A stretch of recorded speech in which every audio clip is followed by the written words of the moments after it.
You're listening to another episode of the Just Go Bike podcast, powered by RAGBRAI. This is the award-winning podcast where we are all about the culture of cycling, just for the fun of it. Your hosts are Murph from the Murphology podcast and AP from Parrot Talk. With tales from all over the nation, come for the bikes, stay for the fun, and leave with a smile. And now here is Murph. Hey, that's me. And AP. Hey, that's me. Well, hi, Murph. Hi, AP. How's it going? Oh, it's fantastic.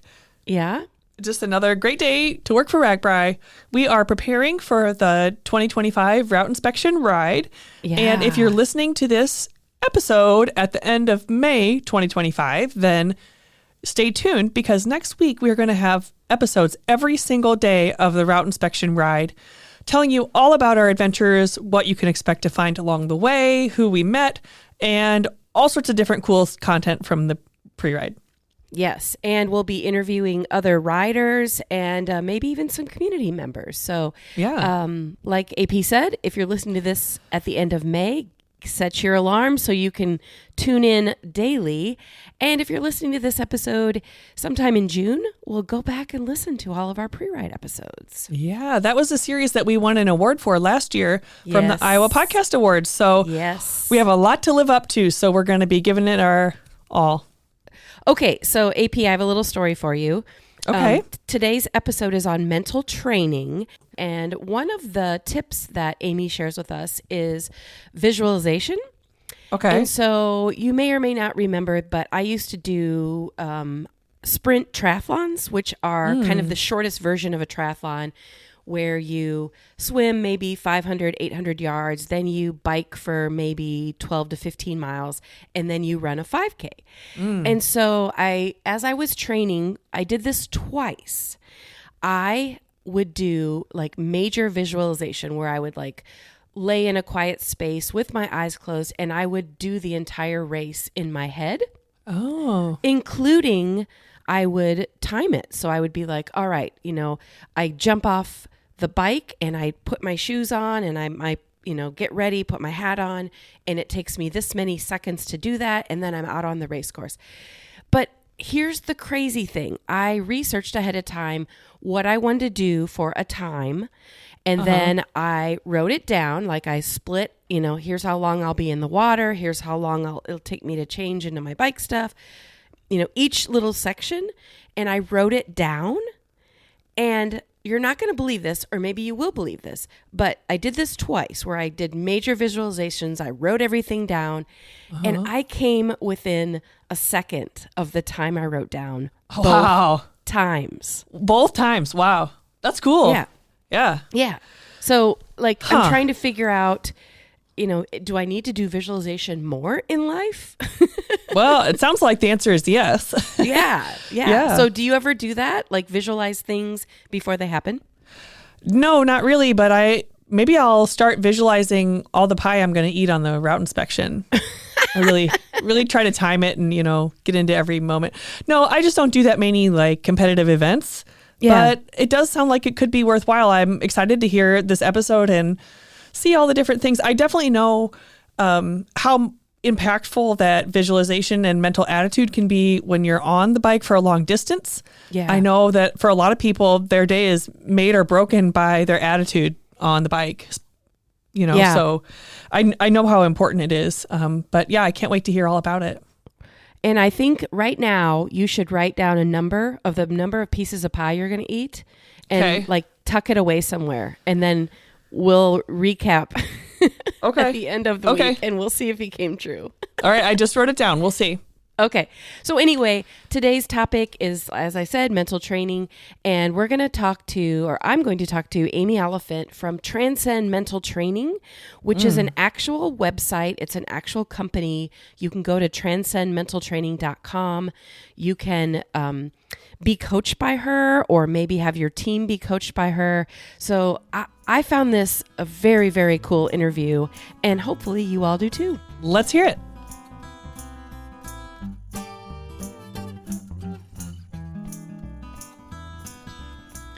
All right. Well, I'd like to welcome Amy Oliphant from Transcend Mental Training to the podcast. Hey, Amy. Hey, how are you? I'm so good. I'm glad to have you on the podcast because I think for me, mental training is almost as big of a deal as the actual physical training when it comes to endurance events. So I'm assuming you'll agree, and I'm glad to have you on. Absolutely. So it's a huge, I wish more people recognized mental training as kind of that, discipline that goes right along with training in the gym and then the actual, bike training, run training, whatever it is that you're training for. Yeah. It just only, makes you better in everything you do. So for sure. So thanks for having me. Sure. Well, before we get into the topic of mental training, will you tell the listeners where you live and maybe if there's a cycling culture or what the cycling culture is like? Yeah, absolutely. So actually, we just moved out to Colorado Springs, Colorado from Chicago. I was just there a couple weeks ago. It's so beautiful.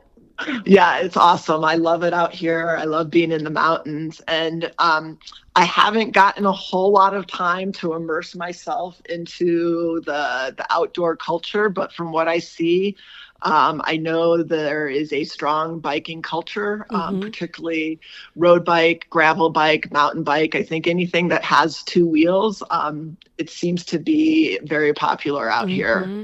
So I'm anxious to dive into that culture. Yeah. Chicago, there was definitely a bike culture, but not so many bike-friendly roads and that sort of thing. So this seems like a very different environment than what we had in the Chicago area. Well, now I already know I want to have you on in like 6 months or 9 months and then find out what you've, experienced going out in the mountains there. Yeah, definitely. Okay. So, obviously this is a podcast focused on RAGBRAI. So have you either done RAGBRAI or done any sort of endurance events that are kind of like the same as RAGBRAI? I have not done RAGBRAI specifically, so I've heard a lot about it. Sounds like an incredible event, but I have done like the 3-day cancer walks, and most recently, I've completed 3 full Ironman competitions. Wow. I'm not oblivious to the work that needs to put into these types of endurance events and what it takes to get on the other side and find success in them for sure. And everyone knows, or gosh, I hope everybody knows that RAGBRAI is not a race. It's actually a bike tour, but you're on your bicycle 7 days in a row. And I think I said this on a previous podcast, most people are also sleeping in a tent on the ground and they are hot all the time and they, just probably not eating the same way they do at home. So I think there's a lot of physical that goes with RAGBRAI. But then, of course, today we want to get into the mental side of it. And one example I might have from years and years ago when I used to sleep in a tent on the hard ground. I don't even think I had like a camping pad at the time. It was just like a sheet on the ground and go for it. I was also probably in my 20s, but you're laying in your tent and it's like 90 degrees in the tent and it's humid and you're just sweating and like you're fighting with your own brain, like fall asleep, go to sleep. You have to do this again tomorrow. So it's that resistance piece. And I know you haven't even asked me, but that's like, that's the elephant in the room, right? Like the more you try to resist something, like, saying just go to sleep, the harder it is to sleep. Yes. Right? Yeah. Instead of just accepting it and being like, yes, I'm having a hard time falling asleep and I'm going to just keep lying here and doing my best, right? Yeah. All right. Well, that's already a tip. Instead of fighting it, just be acknowledging it. Like I am sweating in my tent. Yes, exactly. Okay. And there's nothing I can do about it. So what's important now, right? Yeah, exactly. Focusing on the things you can control for sure. Yeah. So, that's the focus of today is to get into some of the mental training tips for both new riders who are maybe doing RAGBRAI for the first time, but also people like me who have been doing it for 20 some years and still maybe have, many mental battles, whether it's going up a steep hill or, like I said, said, sleeping in a hot tent. So will you first tell us about Transcend Mental Training and maybe a little bit about its history? Sure. Yeah. So Transcend Mental Training is my baby. So I started the business about 4 or 5 years ago after coaching almost my entire life. So I grew up playing tennis. I coached tennis, and then I started coaching swimming. Once I had all my kids and my oldest daughter started swimming, I wanted to get back into coaching and loved swimming. So as a coach, the mental piece was always really important to me. So I always made it a priority to learn as much as I could about the mental side of sports and that sort of thing throughout my coaching career, to the point where, like I said, about 5 or 6 years ago, I decided that I could touch more people being a mental performance consultant, a mental performance coach, instead of being on deck. So I found a couple of certifications through, just web searches that I went ahead and did that. And then I just recently completed my master's in sports performance and psychology this past December. And it's basically what I do is I just work with teams and individuals, helping them become the best versions of themselves by giving them tools and strategies to get out of their own way, and to kind of clear that space between their ears. So, like I said, I offer team training and workshops and one-on-one, anything that has to do with that mental performance side of things. And I know we'll say the website at the end, but will you say it right now in case people are multitasking while they listen? Yeah, so it's transcendmentaltraining.com. Easy enough. Okay. And I love, how you said, get out of your own way. Like that I want to write that down because that's so true. You got to get out of your own way if you want to be successful. So I wanted to get into some of you on your website. You actually noted some mental performance skills. Do you want to explain what that means? And I have a few mental skills that I want to talk about, but let's hear what you have to say. Yeah, so I think the big thing that I first want to say is that a lot of people get confused and think that mentally tough means that you show up to these races or these rides or these endurance events and that you feel 100% confident and that you show up without nerves and without anxiety. And in fact, it's really not about that at all. It's really about giving yourself the tools to be able to show up when you don't feel confident, to show up when you do have nerves. Because by the way, there's always gonna be some sort of nerves that you're feeling. You're always gonna have a little bit of self-doubt, right? So the mental skills are really about these skills that we can train because they're skills that are going to allow you to show up at that starting line and feeling as prepared as you can to tackle whatever is thrown at you on any given day. So whatever the obstacle is in front of it, you know that you have the capacity and the tools to get on the other side of it. So that being said, some of the mental skills that I work with teams and athletes on are basically self-talk, building confidence, because confidence is a skill. A lot of people think it's something that you just wake up with. And the fact of the matter is it's something that we have to train. It's something that we learn. So we work on confidence building. We work on self-talk, acceptance, mindfulness. We use some breath work, visualization, imagery, all of those sorts of things. I think I said acceptance as well, like acceptance of the situation and learning how to just stay present and to focus on the things that we can control. And when you say the word skill, that makes me think that it's an ongoing process. It's not like you learn one time and then you're just, there you are. No, absolutely. It's definitely a skill. So, a lot of times, we get somebody feels like they've gotten over the hump and they're like, this is great.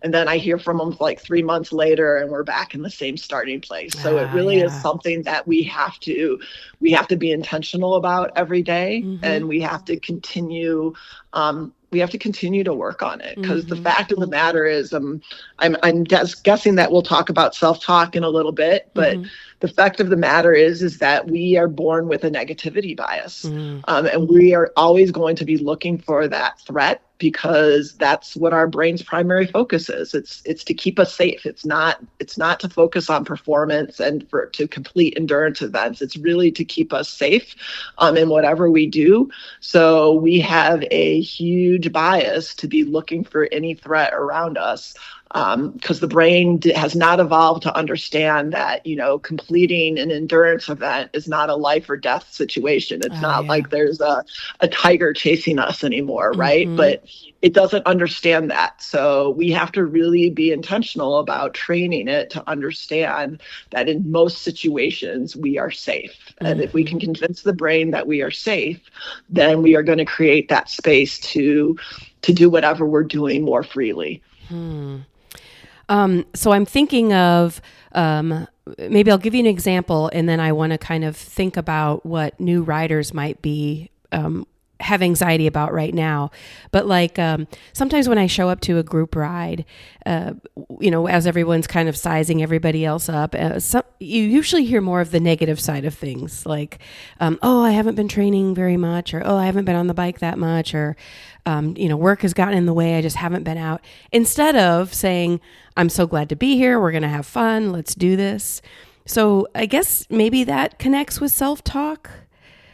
Yeah, a little bit. I mean, I think that type of talk, those, like, I haven't been riding, like, again, we all are going to compare ourselves to somebody else. I mean, that's, again, we're humans, like, that's just who we are. And so I think more that type of self-talk is our way of protecting ourselves, right? Of protecting our ego. So if we show up and, we're slower than everybody else, we've already built in that excuse, right? So we've already given ourselves that out to make us feel better. And so that's one thing, yes. But like, I love the fact that you pointed to gratitude, because that whole thing is like, how lucky am I to be out here with this group of people doing something I love, in this beautiful area. I mean, that's really what it's all about. And the funny thing about that comparison piece is that, like, research has shown is that nobody really is looking at anybody else. Everybody is so concerned with themselves. They're not worried. They're really not worried about where you're doing and what you're doing and where you're falling in line, right? Like, whether you're the fastest or the slowest, they're concerned about where they're going to be. Interesting. Right? And not really, and so, right. And so a lot of this anxiety, like, and I would say that causes, like, that type of self-talk is caused by, like, our worries of what other people are going to think. Yeah. And the truth is we don't know what other people are going to think. And even if we did know what they were going to think, would that change how we approached anything? I mean, you're still going to get on that bike and ride, right? Like, so we spend a lot of time, like, a lot of our anxiety about whatever it is caused by what I call what if thinking. Like, what if this person judges me? What if I don't finish the race? What if I fall off my bike? What if I get a flat tire? Right? And those things haven't even happened. And then again, like, I encourage people to go, when they catch themselves doing this what if, what's the worst thing that could happen? Right? Like, are you going to die? No. But again, our brain doesn't understand that. So, like, when we catch ourselves going to these what ifs, like, nothing good. Like, how often have you ever heard somebody say, what if I have a great ride? What if I finish? Right? Nobody ever, there's nothing, I always tell my clients, nothing good ever comes at the end of a what if. So let's, like, when we start to say what if, let's try to stop ourselves and either say, what if I do finish? What if I have a great day? Or ask ourselves, like, so what's the worst thing that could happen if that did happen, right? Like, and more often, then you kind of, and keep going. And then what's the worst thing that could happen if that happened? And what's the worst thing? And then all of a sudden it's like, oh, you know what? Yeah, this isn't that big of a deal. Wow. Yeah. And I can already visualize myself being that way, where you kind of self-talk yourself out of something. And then at the end of the day, you're like, why did I even worry about that this morning? Exactly. I mean, and asking again, like, okay, so if you're riding in the middle of the pack, like, and you're telling the story, like, is that 100% true that it means you don't belong? Is it 100% true that you're not a good rider? Is it 100%? No, there's no law that says that you have to be in the front of the pack to prove yourself, right? Yeah. So I think that's really important to keep in mind too. We will be right back. At First Form, they're more than just supplements. They're built for performance, driven by purpose, and proud to fuel the RAGBRAI journey. First Form helps real people earn real long-term results on the bike and beyond. From clean energy to high-protein snacks that actually fuel you, they're here to keep you moving, recovering, and riding strong. Come find the First Form team out on the route. Let's crush RAGBRAI together. Now, back to the show. Okay, so this is just a scenario. I don't know if it really happens. I assume it does. But, here we are, 15,000 people are riding their bikes across Iowa, and you're one of those 15,000. Are you going to be last? I would highly doubt it. If you're last, then you still are beating the person who's at home on the couch wishing that they were there. But absolutely. But the point of saying this is that, we all take the same route. We all have to go up the hills and down the hills, and up the hills are incredibly hard for some people. So give us some pointers on, if I'm that person, I see the hill ahead of me, or I see the elevation chart, I'm like, oh my God, I can't do it. Help us turn that around. Yeah. So the first thing, again, that self-talk piece, I'm a firm believer that most of our mental performance issues starts with that self-talk. So as soon as the person, the rider goes to, I don't think I can do this, or even, I better get up this hill. I need to get up this hill. I should get up this hill. That immediately triggers that threat response. So if you sit there and say something to yourself right now, I need to, I have to, I better, I should, that threat response, it almost, you can almost feel the pressure if you pay attention to when you say that and how your body tightens up. That immediately triggers that threat response right away. And what happens when that threat response is triggered is that our muscles tighten up, our reflexes slow down, and even our decision making is going to slow down. Wow. Right. Okay. So as soon as those things happen, we have just made it that much harder for ourselves to climb that hill. Right. So one way to combat that is to reframe it and be like, you know what, it's my goal to make it up this hill. And how I'm going to do this is another part of research has shown that if we pretend like we have a flashlight on our head, and our flashlight can only see, let's say, 200 or 300 feet in front of us, right? So we're just focusing on that 200 or 300 feet in front of us. So we're breaking that hill down into sections. So once we get up to the 200 feet, then we get to then we're like, okay, the next 200 feet, and the next 200 feet, and the next 200 feet. And before you know it, you're at the top of the hill. And what they're also showing is that our brain, I'm sure we've all been in that situation, where we have that extra burst of energy at the end of the event, right? When we see the finish line, our brain naturally is trained to that. So if it knows the end is near, we're going to push a little bit harder. So by giving ourselves these little 200 to 300 feet goals, we're just constantly tapping into that side of the brain that, we're just giving it one small goal at a time, one small goal at a time.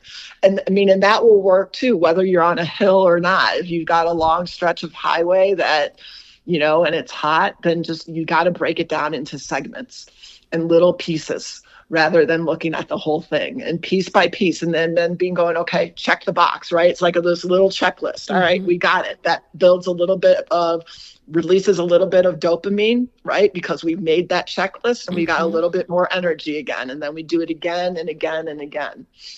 I love that flashlight, scenario. I love that. Thank you for that. Absolutely. Yeah. And I think that connects with visualization.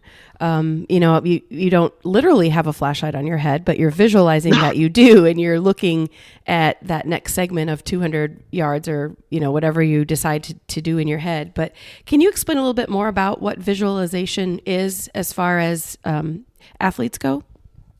Yeah, so I think visualization is a really powerful tool. And the reason why it's so effective is it's a little bit of twofold. So one is the brain doesn't understand the difference between what's real and what's not real, right? So like if you're watching, let's say, you're watching that scary movie and somebody jumps out from around the corner and we flinch, right? That's the brain doesn't understand that we're watching something on a screen. It thinks that you are in that situation and that it's real, right? So when we visualize and we see ourselves being successful, it recognizes that, and it's just a way of getting our reps in. And when we visualize, what we know is that it actually triggers the same neural networks that are triggered when we're actually performing the task. So it can't replace actual training, obviously, but what it does is it creates this image.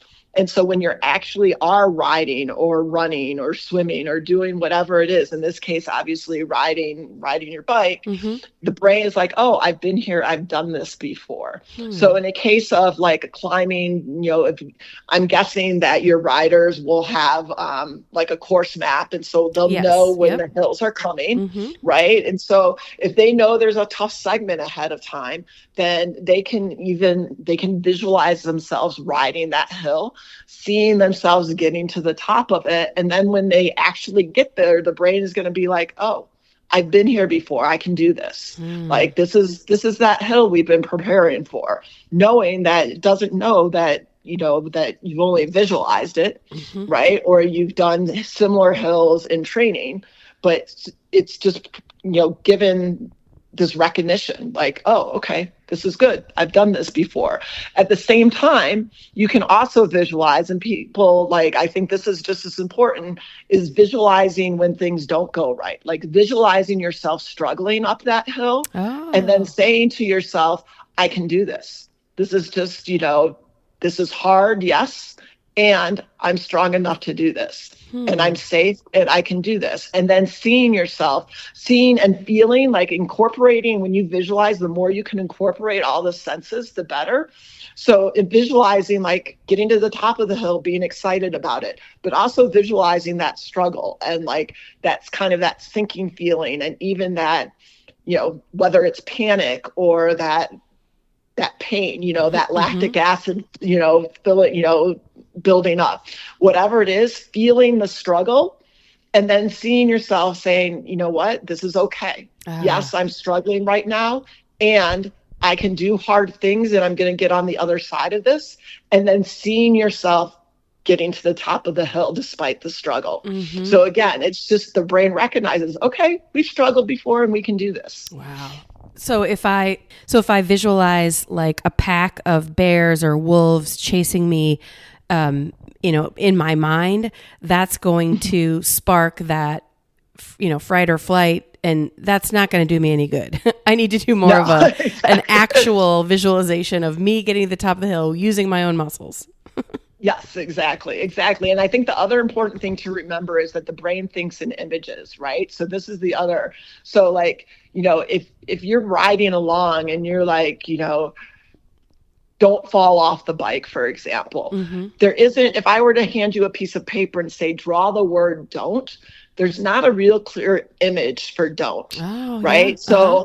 So all the brain sees is you falling off the bike, right? Or if you say, I'm not going to make this, all the brain sees is you not making this, right? Because there aren't any images for that. So that's why it's important to say, I can climb this hill. It is my goal to climb this hill. I'm curious. I love the word curious. Like, I'm curious to see how well I can climb this hill today. I'm curious to see how well I can do this leg of the event today, right? I'm, curious is good. It challenges. The more we can challenge our brain, the better. Wow, this is very, very good so far. What are there mental skills, as you've been working with athletes and teams, are there mental skills that you see a lot of athletes need extra help with? Yeah, like I said, I think the self-talk is huge. That's okay. We just don't realize the negativity bias that we have and how negative we are. So, I mean, a lot of the research is showing that we have about 80,000 thoughts a day, and probably about 70% of them are negative. Wow. And people aren't even aware of that, nor are they aware of how that negativity affects them. Mm-hmm. So it's not so much about having to be positive all the time. It's really just trying to get to neutral, really trying to alleviate the negative self-talk and just trying to get to neutral is huge. I think being able to focus on the things that we can control. Athletes tend to want to control everything, and there's just certain things we can't control, right? So like for you all, you're not going to be able to control the weather. Right. Yes. Right. So, sometimes, and so that goes into that acceptance. Like, yes, the weather is bad, and what is important now. So I like to use that WIN acronym with my athletes when we're talking about, this acceptance piece. It's hard for athletes sometimes to accept the things that are happening around them, to accept their emotions, to accept the outcomes that they have. And so WIN, a nice little acronym, is what's important now. So accepting, yes, the weather is bad, and what's important now. I need to stay present. I need to focus on climbing this hill, right? I need to focus on my next shot. I need to focus on my next stride, right? So again, it goes like to that beginning of the conversation. It's not resisting our feelings or resisting, our nerves or our anxiety. It's accepting how we're feeling and doing whatever we've set out to do anyways. Wow. And so I think athletes have a really hard time with that as well. And those are the two big things I feel that a lot of the athletes struggle with. Well, okay, so thinking about all the people that are mentally preparing for RAGBRAI right now and physically, they're out there getting their miles in addition to what we've already talked about, are there any other tips you can think of for people to be mentally prepared? I love the WIN acronym for sure, but anything else? I think it's really important while they're training. We've talked a little bit about this negativity bias. For them to even grab even the notes on their, the notes app on their phone, or grab a notebook. I like to call it like a confidence journal. And so every day after training, writing down at least 3 to 5 things that they felt good about their training that day. Oh, okay. And what that does is, again, we're trying to beat that negativity bias, right? So maybe they rode 30 miles and it was the first time they rode 30 miles. Maybe they climbed a hill they had never climbed, or it felt easier, whatever it is. It can be just these little things, and writing down the things that they were proud of or that they did well. And just every day, and that's how we build confidence, is recognizing the things that we're doing well. Like I said, confidence is a skill, and the way we build it is by being able to give ourselves credit for the things that we're doing well. I found that a lot of athletes, we could do 100 things right, and we're going to be focused on the one thing that we didn't do well. For sure. And that's not how we build confidence. So we have to be able, and then if you do that every day, by the time the ride comes along, you're going to have this whole list of these things of why you're going to have a fun and successful, and why you're prepared for this event, right? So that would be one thing. I would really encourage your riders to visualize success. Start telling the brain what you want to happen versus what you don't want to happen, right? So really pursuing success, and what does that look like? And what success, and then also really thinking about what success is going to look like on a daily basis over these 7 days, right? And that just, the more we can tell, the brain wants to sync our thoughts with action, right? So the more we pursue what we want instead of avoiding what we don't want to happen, the better, right? Again, so that challenge effect is just visualizing your success. But on the top of it, on the other side of it, I think it's really important for everybody to play out situations that you might not want to happen, right? What we talked about a little bit in terms of that visualization. So either I call them like, when this happens or if this happens scenarios, I will do this. So when I get a flat tire, this is how I'm going to respond. When the weather is bad, this is how I'm going to respond. When there's wind, when there's a big hill, when it's too hot or when it's too cold, like whatever it is, plan for it. Because the more you can plan for it, and I mean, plan for it in your head in terms of how you want to respond and what is that going to look like? Because then when you get to the first day of the event, you feel as prepared, like you know how you're going to respond. Again, that visual, the brain doesn't know the difference between what's real and what's not. So, God forbid you get a flat tire or you take a spill or whatever it is. Brain's like, okay, I've been here before. Yeah. I've already done this, right? It's a way of easing the anxiety and showing up, the more prepared you feel at the start, the more confident you're going to feel and the more fun you're going to feel. Right. Yeah. So, right. And I think, and then a couple other, like 2 or 3 other, like just quick tips is, coming up with your gratitude moment. When things get hard, our brain has a hard time processing 2 emotions at once. So if we're feeling frustrated or tired or defeated, if we can have that gratitude moment that we go to, like, so you can even write it down on a piece of tape, like, and tape it on your handlebars, or tape a picture of your family on the handlebars, or somewhere where you can see it. So when things get hard, because there's going to be some tough moments for everybody, right? It's going to get tough. And so if you just have that gratitude moment at the top of your head to go to, it kind of gets you through those hard times. And that ties into also remembering what your why is. Like, why everybody should have a purpose for wanting to do this, even if it's, hey, it's just fun, or I'm doing this with a bunch of friends. I've done it for 20 years. It's a great time. It's tradition.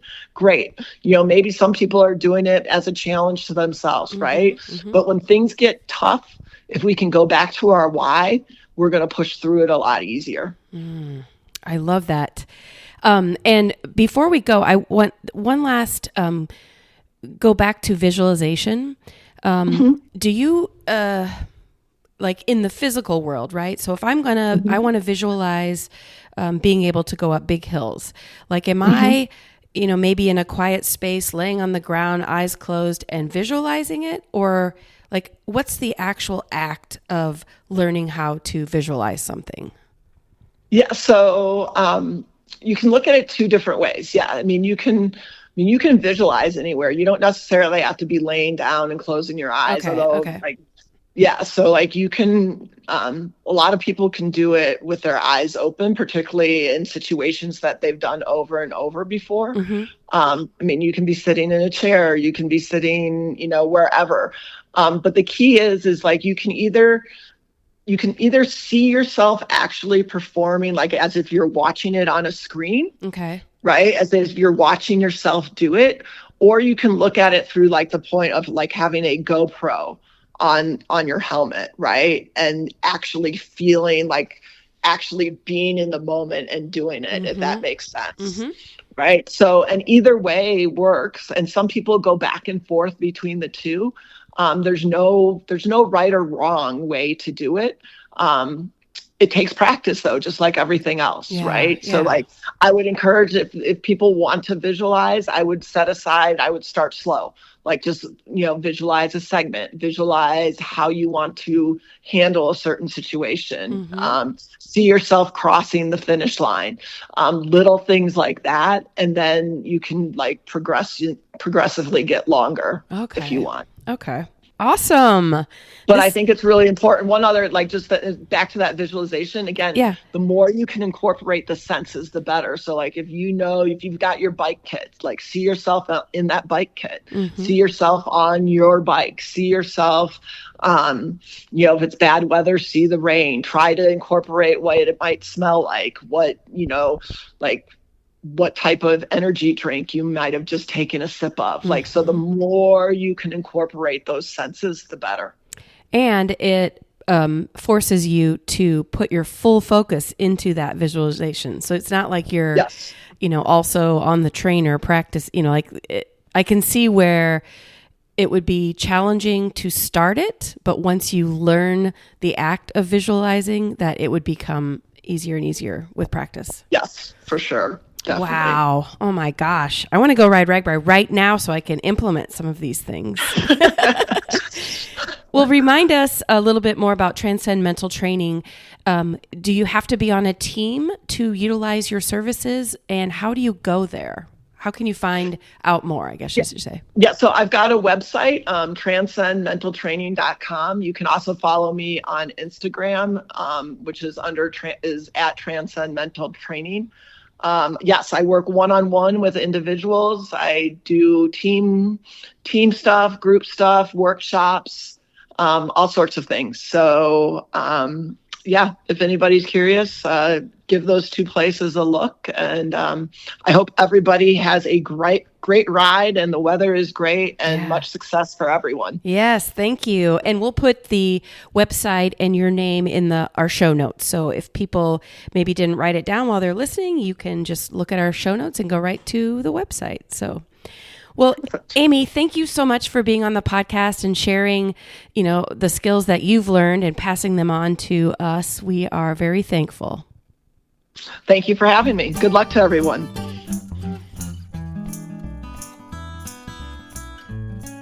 Well, listeners, that is it for today. We want to thank you for tuning in to listen to the Just Go Bike podcast. If you would like to contact Murph and AP with a comment about the podcast, or maybe even you have a topic in mind, you can reach us at justgobikepodcast@gmail.com.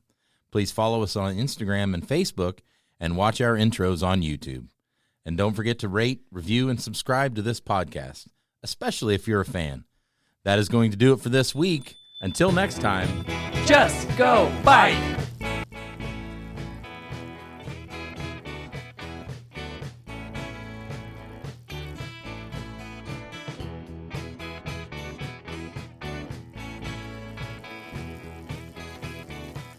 Theme song by Ryan Steer, logo by Suzanne Milosevic, produced by Kathy Murphy, social media by Andrea Parrott, intro by Pumpkin. Until next time, just go bike.